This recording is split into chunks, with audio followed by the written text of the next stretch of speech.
Enjoyed their coffee. We have now reached the second part of the conference. I would like to invite Adorem Haji Musa, Professor PhD of Economics, Competition as a Key Driver of Innovation.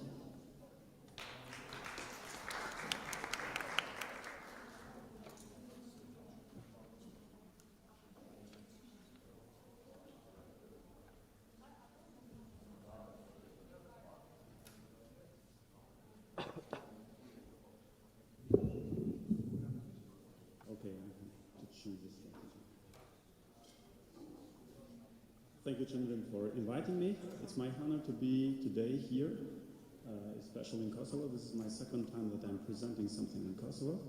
And today I'm going to show you something different, not very different, but another perspective of innovation. So I'm going to talk about competition as a key driver of innovation. So the agenda, first I'm going to talk about innovation and economic growth. Since I did my PhD in economics, I have to bring some perspective how economics treats innovation in terms of economic growth. And I'm going to talk about competition, what is actually competition. Then I'm going to talk about two various markets, which have been dramatically changed by innovative activities, like the taxi market with Uber and what Google actually is doing to protect its market. The next slide, please. So, what is innovation? And so, the impact of innovation in economic growth. So, for us, for economists, economic growth is in principle unlimited. The question is, where does this optimism come from? So, it starts because we say in economics that growth partly depends on physical and finite resources such as labor and capital. So what we say that the production of new knowledge, of innovation and technological progress is of central importance. Why is this the case? Because through innovations and new technologies and new knowledge, we are able to use our finite resources in a more efficient way. We are in a way to use, we find new ways of using the same resources to produce more. Like the case here. Maybe you can remember on floppy disks. In a floppy disk with the capacity of 1.44 megabytes. And then we moved toward CD-ROOMs with about 700 megabytes. Then we have the USB sticks. I remember when I was 15 years old, I bought my first USB stick. It was only 16 megabytes. I was so happy, and it cost about 50 euros. So it was 15 years ago. So, and then we are moving that now toward new technologies. So actually, we find through innovative activities, we find new combinations of combining, new ways of combining our scarce resources. So therefore, innovation is a never-ending source of economic growth.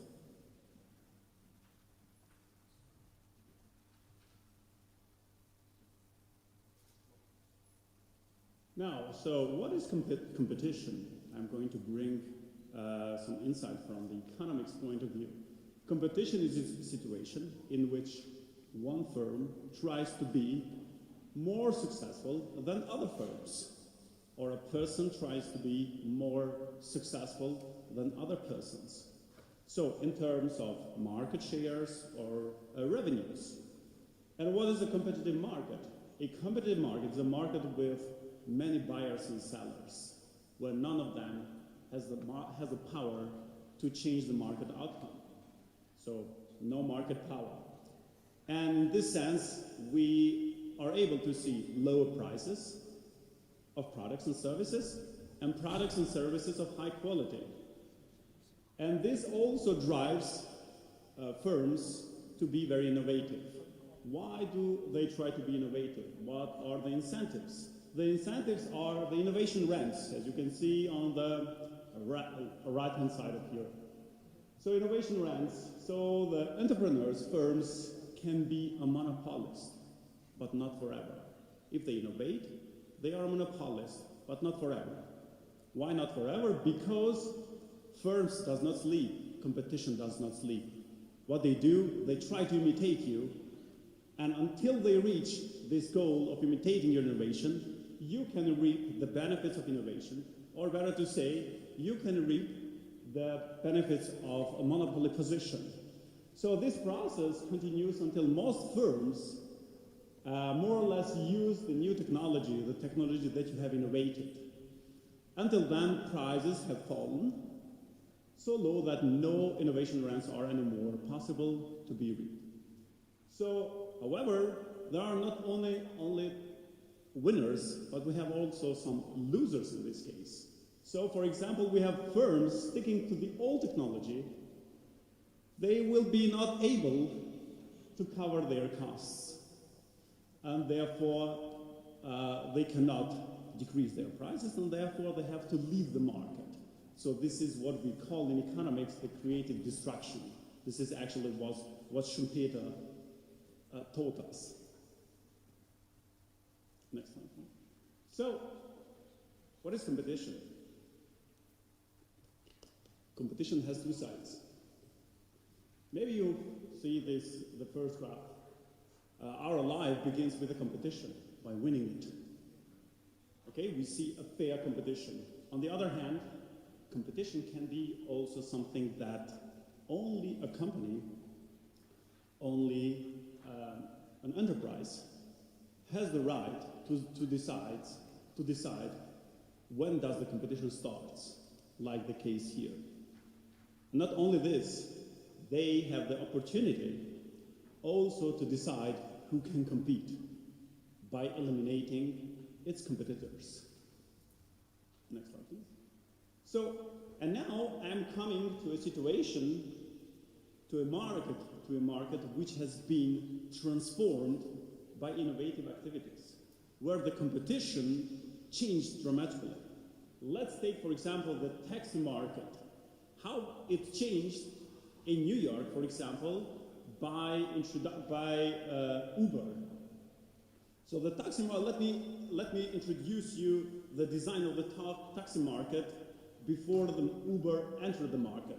So the taxi market in New York was characterized by only about 12,000 licenses, medallions as they called. And this system was introduced in 1930, so during the Great Depression. And then they introduced 2,000 additional licenses or medallions in 1996, which were auctioned. And what does it mean? It means that entry was blocked. No more than, let's say, 14,000 taxi drivers could be active in the market. And we see that we had a low level of competition because of limited supply. The demand was very high, and the supply is limited. So low number of taxi drivers, it was very hard to find a taxi when needed. And this led then to higher prices, and of course, the quality of services was very low. However, the situation changed dramatically in 2011 when Uber entered into the market. It increased the supply. Uber is, I'm not going to introduce what Uber is doing, but maybe because most of you know, Uber is an app where everyone can be a taxi driver. So it increased the supply, and by increasing the supply, the prices decreased dramatically, and the quality of services has increased. And not only this, but the drivers, the taxi drivers, benefited a lot because they got more flexible. So therefore, competition is fundamentally important. On the right-hand side, you can see that in Budapest, the taxi drivers are angry and protesting because of Uber taxi getting more popular. And the question is, what happens if the postman finds out that email exists? Because we know that emails are taking the market of the postman. The next slide, please. So previously we saw how an innovation has changed the market, has changed the competition and the way how the market works. And now I'm going to show you how, sorry, I'm a teacher, I always move left and right, therefore it's very hard to stay fixed here. So, and now I'm going to show you how companies why companies invest a lot of money to keep their monopoly position. And this is the case with Google, with its search engine. So namely, Google has a monopoly position, more than 90% of the market. Everyone uses Google. Not everyone, but most of us use Google. And since we have only one supplier, only one company serving the entire global market, it's natural to say that we have low quality of services. And why is this happening? Because Google has the sole right to control the ranking of our search results. How do we know that I'm getting the best result when I type something like, let's say, Republic of Kosovo? Or when I type DREAMin Kosovo? How do I know that I'm getting the best result? So they're investing billions of investment in innovation, aiming to protect its monopoly position and extend it to other markets. And we see that although they are investing a lot of money, we don't see that quality is increasing so far. And of course, quality is increasing, but not as it would have been in case we would have had many competitors. And prices for digital advertising are increasing as well. So when prices increases, when the quality does not increase or increases with slow steps, then we have to expect that the welfare will not increase or maybe also decrease. So therefore, Google has been hit by various critics because they are manipulating search results to favor their own specialized services, for example, shopping over those of competitors. So this is a special case where we innovate to keep our market position.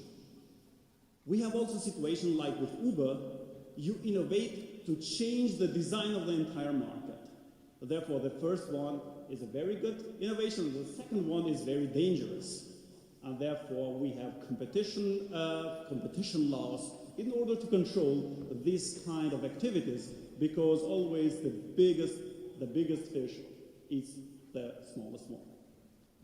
The next slide, please. So I'm coming now to the end of my presentation. Just to summarize, competition drives innovation. And we know that as a key driver of innovation is actually the innovation rent, which companies try to reap. And this leads to economic growth, where the entire society benefits from these innovative activities. And when we have positive impact on the economic growth, and we see that the social welfare is maximized. And we have also, not to forget, we have also losers, because we have the creative destruction of innovation activities. So what to say to the end? I would like just to say that keep trying your best, innovate new ways to use scarce resources. And what is our scarce resource? Our scarce resource is time. We have only 24 hours a day, and therefore we have to use it more efficient and productive so that we maximize our own welfare, and by maximizing our own welfare, we can maximize the welfare of the entire society. Thank you very much.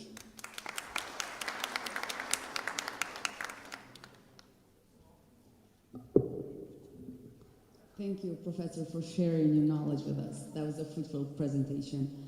Next to take the floor is Senoa Damamete, technology engineer, innovation in aerospace, science and technology, shaping the future of aviation and space.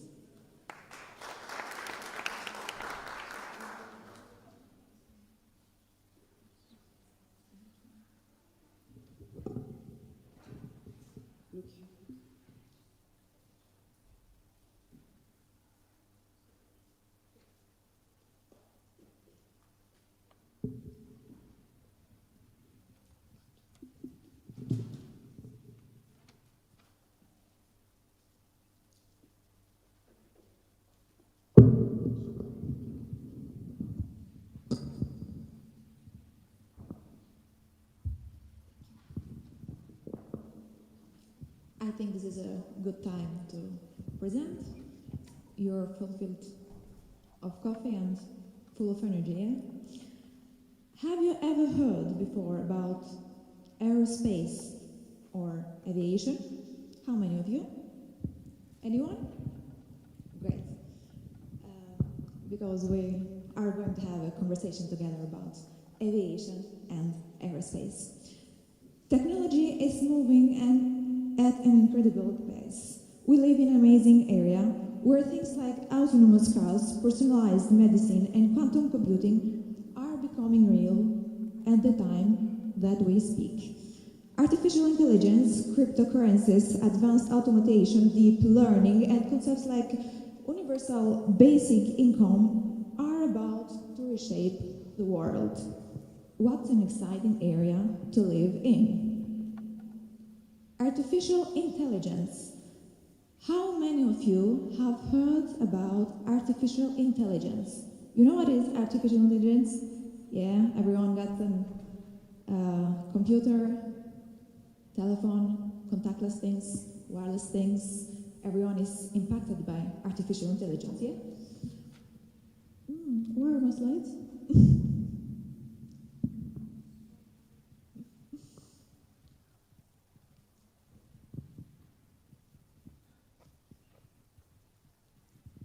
The years to come will bring impressive technology breakthrough with a massive impact in our lives, markets and societies. In our connected world, with an unpredicted level of information and knowledge and ideas to exchange, innovation is happening continuously at scale in several forms. It is driven by corporations, secret labs, universities, startup research scientists, or simply by thousands of creative individuals across groups across the world. You probably will be thinking that it would be impossible that in a presentation to talk about innovation, technology, and artificial intelligence. So, instead, I'm presenting here one of the rarest area in innovation. Innovation in aerospace, shaping the future of aviation and space. Do you have any idea how innovation and artificial intelligence is going to implement it in aviation?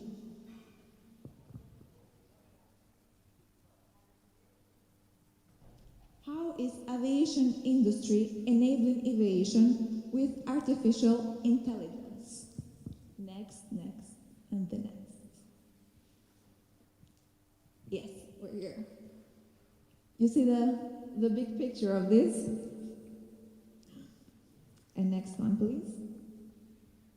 Okay. Yeah, that was the question. How is the aviation industry enable innovation with artificial intelligence? I guess everybody traveled by plane once in a lifetime at least, yeah. Have you ever wondered how they are managing technologies, how the cockpit, how the airplane works, fly, does things? Or you didn't wonder, just get in the plane and fly? They say that in the near future, and in very near future, in the cockpit, there will be a dog and the pilot. A dog and the pilot. Why a dog and the pilot? Do you have an idea? For what? The dog? And for what? The pilot. Any idea? Shoot out.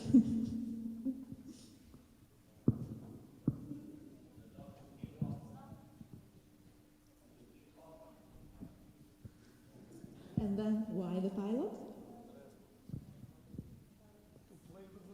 Speak up, yes? Feel free. We're here to discuss. I told you we were going to discuss about this. Okay. It's the pilot to comfort the passengers everything is going to be okay. And the dog, to make sure the pilot don't touch anything. Got it? Yeah, technology.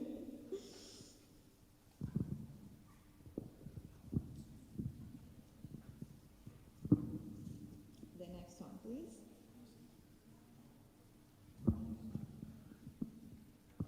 Artificial intelligence and machine learning in aviation. Is aviation ready to support artificial intelligence? We still get in the plane with the printed ticket, yeah? Are they ready to use the technology? Ready or not, the use of artificial intelligence and machine learning in aviation is here.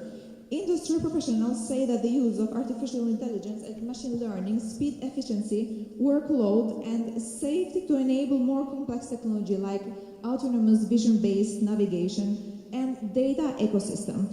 During December 9 Global Symposium on the Implementation Innovation in Aviation panel hosted by the International Civil Aviation Organization, ICAO, industry experts from Thales, Airbus, and EHang talked about artificial intelligence and machine learning technology companies are developing. Yeah, they are developing and they are going very huge.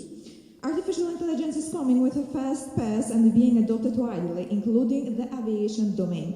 While the concept of artificial intelligence has been in existence since 1950s, its development has significantly accelerated in the last decade due to three concurrent factors: the capacity to collect and store massive amounts of data, the increase in computing power, and the development of increasingly powerful algorithms and architectures. Airbus is using artificial intelligence for observations tasks like computer vision, time series analysis, and natural language processing predictions such as hybrid modeling and decision-making. Artificial intelligence could have large impacts in the pilot or aircraft. Airbus and EHang, a Chinese company, yeah, that was for Airbus. I guess I'm going very quick. Okay, yes, we're here. Airbus and EHang, a Chinese company making passenger autonomous aerial vehicle AV for urban air mobility, are both developing artificial technology for intelligent navigation. Airbus completed its first taxi takeoff and landing using vision-based artificial intelligence this year, and EHang used artificial intelligence to autonomous aircraft. The system will be able to complete everything from takeoff to landing, enabling a complete flight without a pilot. You see? Those aircraft are going to fly without a pilot. Predictive maintenance and aircraft control ATC will also be revolutionized by artificial intelligence and machine learning. Optimizing this system will make airlines operation more efficient and environmentally friendly, which for me personally, this is very, very important.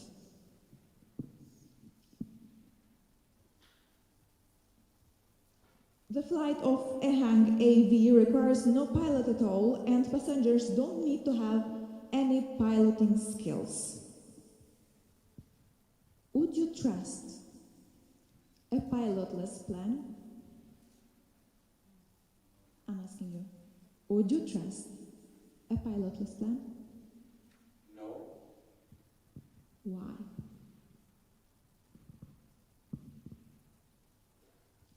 Would you manage to fly one of them? They say they are not required pilot skills.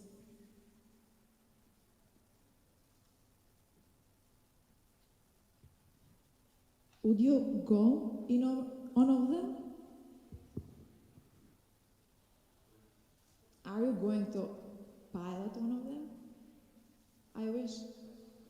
I think I will make the first, but are you brave enough?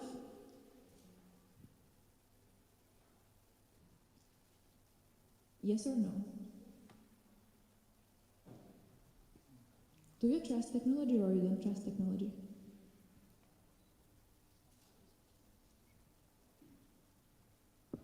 Speak up. You trust or not? It's a yes or no question.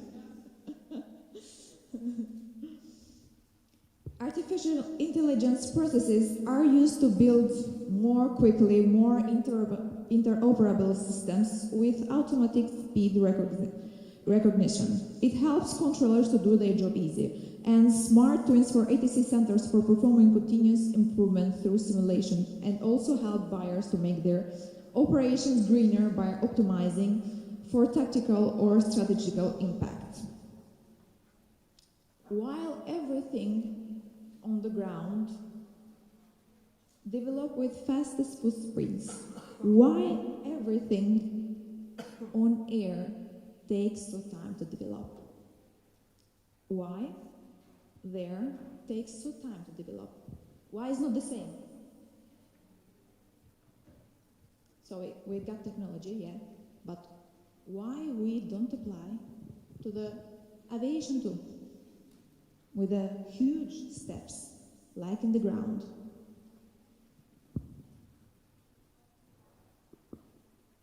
You know, there was a guy who said, if I wanted to, I could hack the pilot data system, but I don't. If I wanted, I could hack the pilot data system, but I don't. You know what happened to this guy? What do you think happened to this guy? No, he don't get hired. He got excluded from the plane just by saying this. Just by saying this. If something happens in the ground, the response would be very quick, yeah? If, for example, this monitor shuts down, we could fix it, yeah? And there is no catastrophic after this. So we may go through if the projector shuts down. But if a processor shuts down in airplane, the things in air cannot be undone. That's why we have to go safe, and very safe. While there are many innovative use cases discussed, the overarching conclusion is that the implementation must be driven by safety. In aviation, safety is priority, not technology. It is safety. The aviation industry could see in first approval by artificial intelligence or machine learning feature with an air transport category aircraft by 2025, with the prospect of ramping up the use of technology of commercial and transport aircraft in 2035. So we have to wait till the artificial intelligence will be implemented in airplanes and aviation.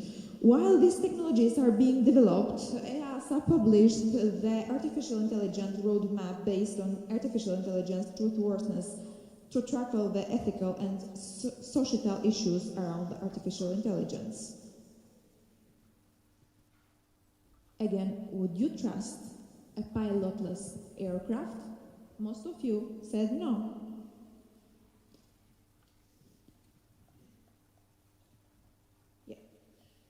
Aeronautics' talented professional teams is committed to shaping the future of aviation and beyond, to connecting systems across the battle space, embracing digital tools to drive innovation into processes and technologies, and developing hypersonic systems that allow for speed and maneuverability when it's matters the most.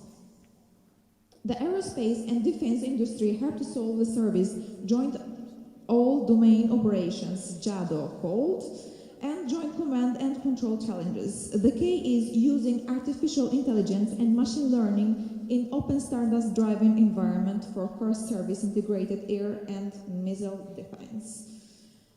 Start with a problem, don't start with solution, and allow people to be innovate. The next, please. Okay. How far can you go with 30 minutes? How far can you go with 30 minutes?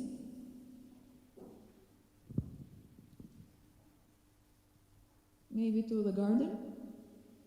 Or to the next coffee? Or to the neighbors? If you travel by the car, maybe to the next nearest city or province? But how can different airplanes, aircraft go by 30 minutes? Hypersonic systems provide advantages in terms of speed, target, maneuverability, and survivability to reach hard and well-defended targets. Remember that to give the idea how much fast, at March 5, we will be traveling over a mile per second, creating a system that fast means overcoming a number of difficult engineering and physics challenging. And in the next, I think it's next slide, please. Okay. It's a video, so you can play, maybe. It's a short video.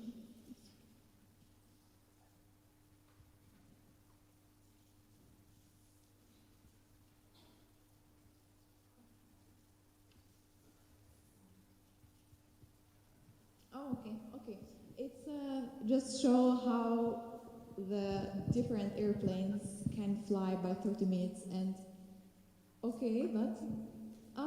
it starts. And how far can hypersonic travel by 30 minutes? An incredible speed. The next. Okay, the next about. Next slide. Okay. Space is a demanding environment, and delivering vital space capabilities is all a question of how, and it is how that makes the difference. Going to space is just the beginning. It is what you do when you get there that matters. The next slide. Satellites and spacecraft do amazing things in space for government and commercial customers, connecting people and advancing discovery and protecting what matters the most.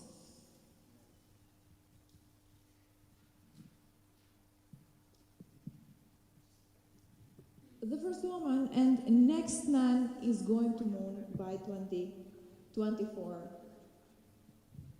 You want to apply for it? Anyone want to apply for it? It's open. I would like to apply for it. Would anyone like to apply? Have you ever tried to apply? Have you ever tried to apply for a job, for example, at NASA? No? Why? Do you know NASA and other space companies offer jobs for youth people? You have applied?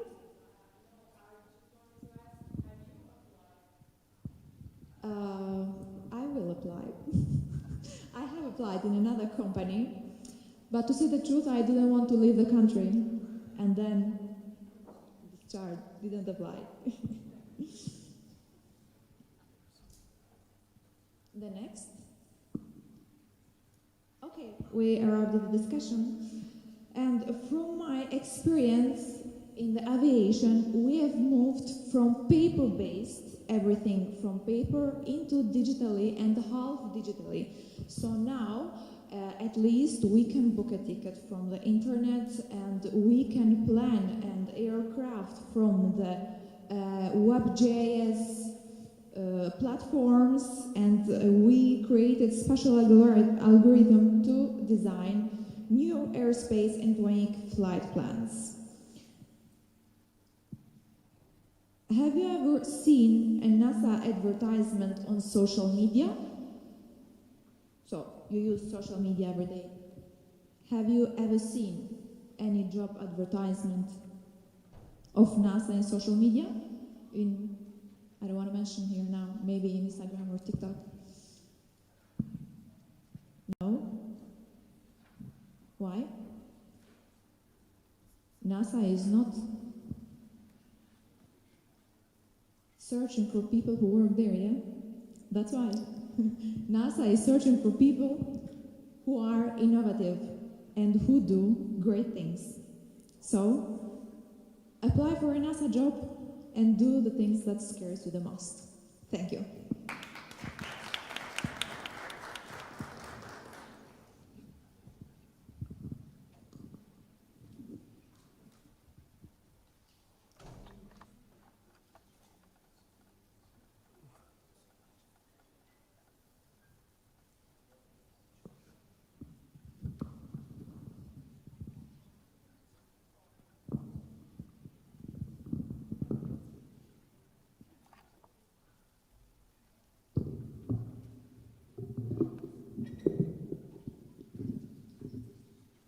Thank you, Ms. Sinoda, for your presentation. I would like to invite Dorian Kone, Salesforce consultant and project manager. His presentation is Grow Your Business Using Salesforce. Thank you, everyone. It is a pleasure to be here today.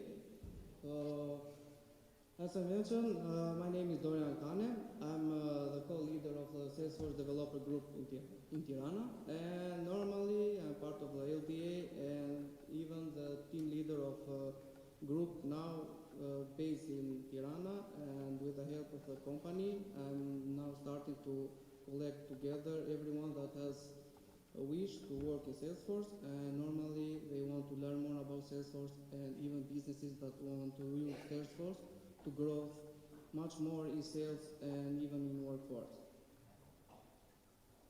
Why you can choose Salesforce? Because normally, as we see, Salesforce, it has seen in the last 20 years, it has beaten up every company that were in the market. And normally we see that there are companies like Microsoft, Oracle that you normally use the tools that they offer to you.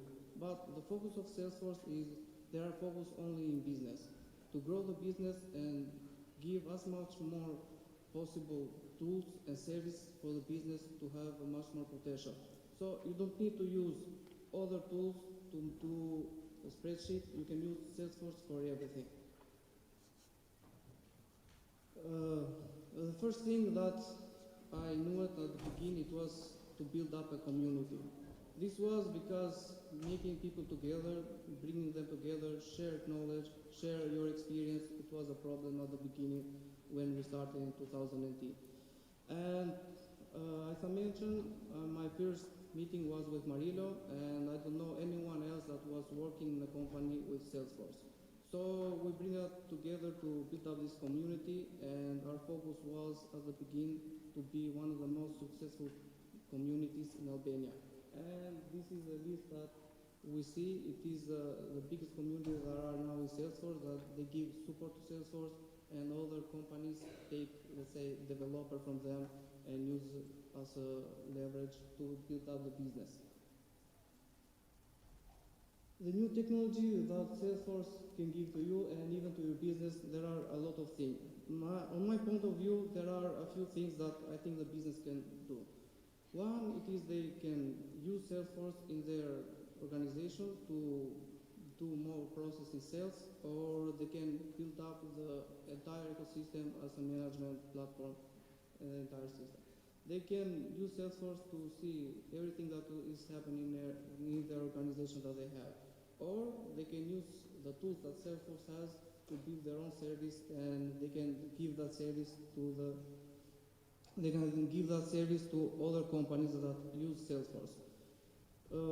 This is a big growth for Salesforce, and normally even the companies that want to start a business in Salesforce, they can use the tools that Salesforce has. We deliver success with Salesforce Customer 316. This is one of the main Salesforce tools that is being used now. And as the pandemic happened last year, we see a growth in Salesforce only because many things changes in the business. People started working from home, but Salesforce, it was waiting for that opportunity to happen because they had already all the tools already in development just to be used by every organization and every businesses. Last year was one of the most successful year for Salesforce because they got a lot of clients, and normally even new business that don't needed to know that they needed a new customer relations service, they started to join Salesforce. This, as you see, is a graph, but it's not the, let's say, the revenue of the Salesforce. This is the revenue of the company that start by using Salesforce. This was only because they know how Salesforce can be used and the benefit that they get.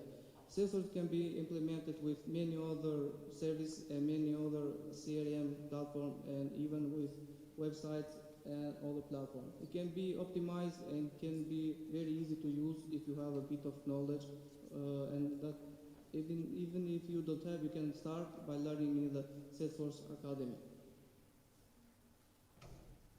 What I want to present is we are icons. The project that we have now, it is support that we got from a company in Albania that will build up a bigger community than the one that we have. We will get support and we will get offices. We'll do normally the training that we do each month from the community, but this is mostly for bring up much more company in Albania and even in Kosovo. So I think we are in the right step to complete our vision, to build up a bigger community so we can bring other business. Business benefits from the force of development that we have, and normally we benefit from finding a good place to work.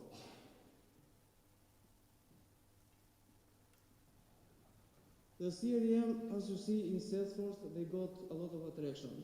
There are a lot of them that are now in the market, and normally a few members can have a bit of experience in working on SAP or Microsoft. But Salesforce has got a rise in the market.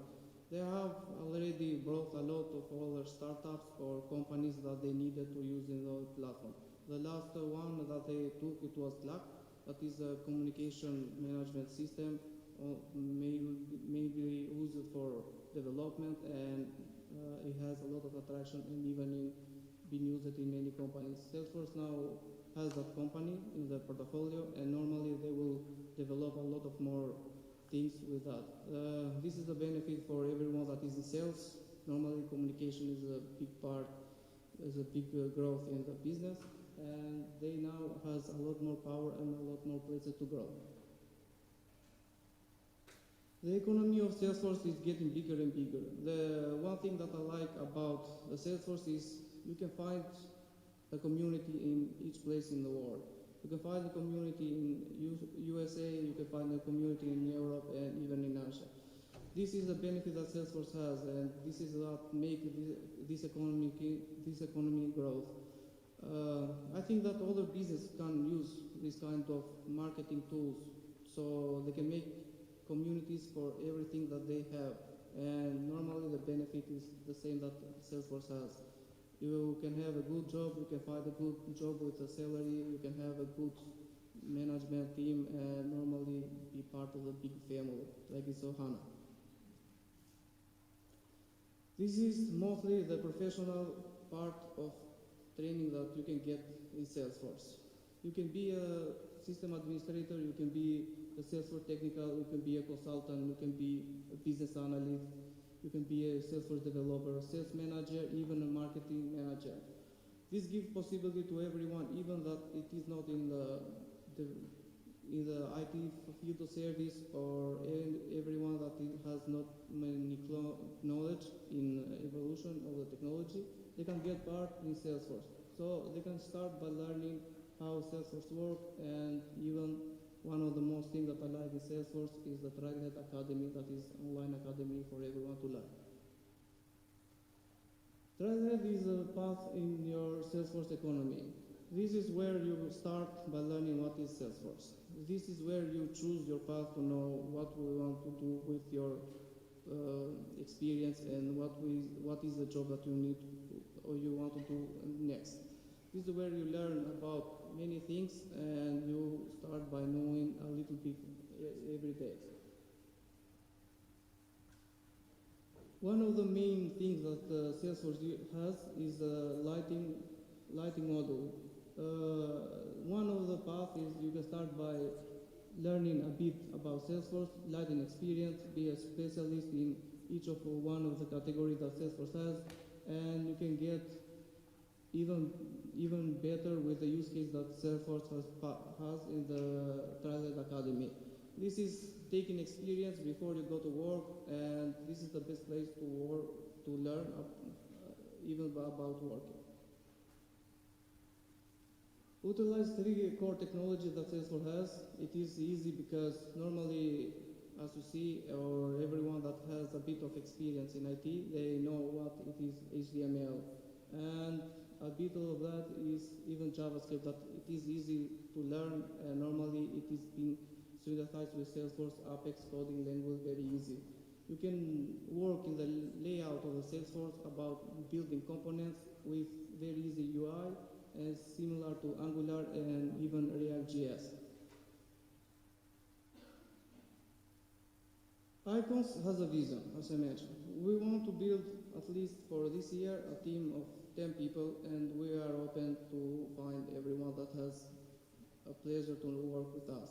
We want to start by developing everyone that want to learn. We're going to give a training about Salesforce, and even if you have experience in Salesforce, you can normally join our team and even our community.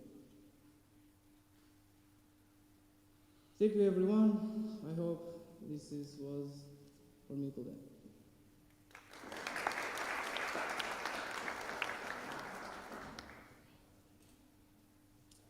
Thank you, Darian.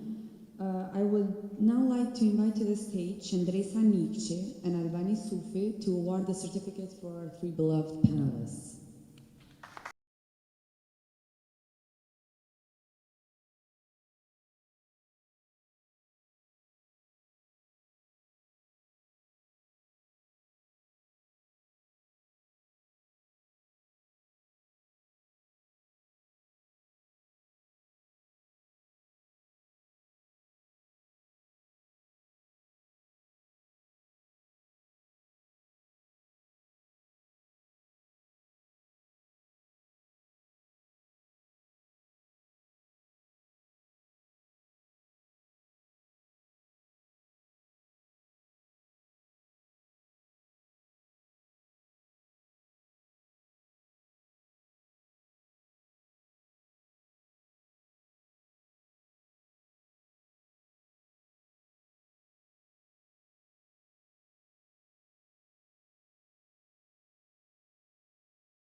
So we concluded the second part of the conference. We will now continue with a lunch break. Thank you.